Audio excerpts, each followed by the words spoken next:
Well, the biggest story that we are tracking at this hour, in a move that is likely to blunt Pakistan's edge in the world Muslim body, Bangladesh has called for India's inclusion as observer in the Organization of Islamic Cooperation, or OIC. OIC is a forum of 57 Muslim-majority nations spreading over 4 continents. Bangladesh's call is likely to displease India's rival Pakistan, which spares no effort to batter India on various issues, including Kashmir. Muslims constitute 14.2% of India's population as per 2011 census. Now, according to a report, Bangladesh Foreign Minister Abul Mahmood Ali called for reforming the Muslim body during OIC's foreign ministers meeting in Dhaka on Saturday. The proposed reform can pave the way for induction of non-Muslim majority countries like India for an observer seat in OIC.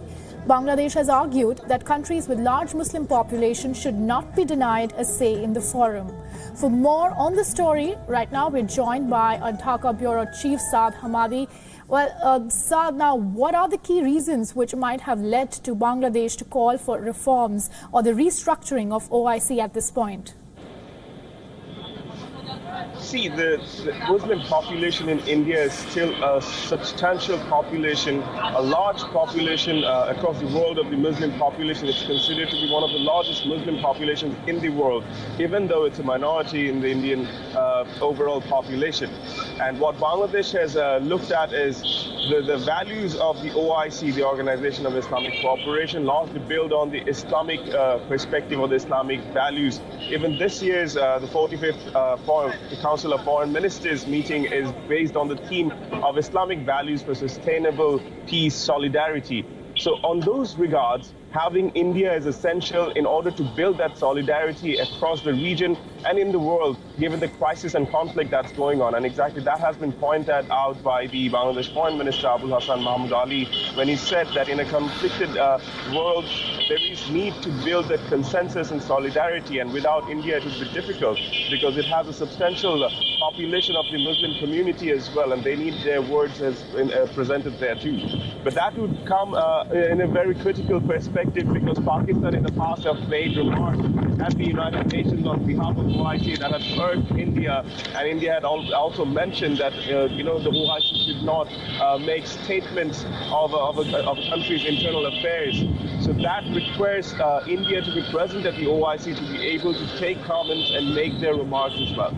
Yeah, and how do you think this change will be seen by the other members? And by that, I also specifically mean Pakistan. This is definitely going to open channels of communication between India and Pakistan on Kashmir, which it has been trying to evade. And this certainly seems to be a chance to counter that for India. So how is Pakistan particularly going to take this change?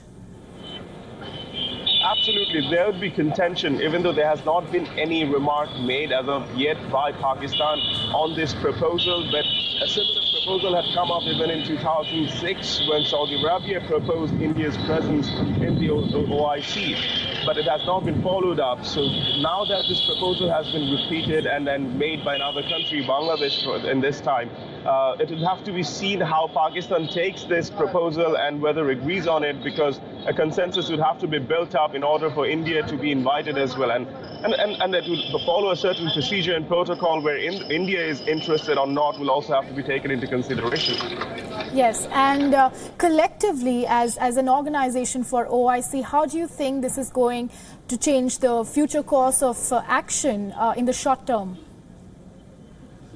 Well, India has built on its relations in geopolitics with the Muslim community in the Middle East and other parts of the world very well over the last few years.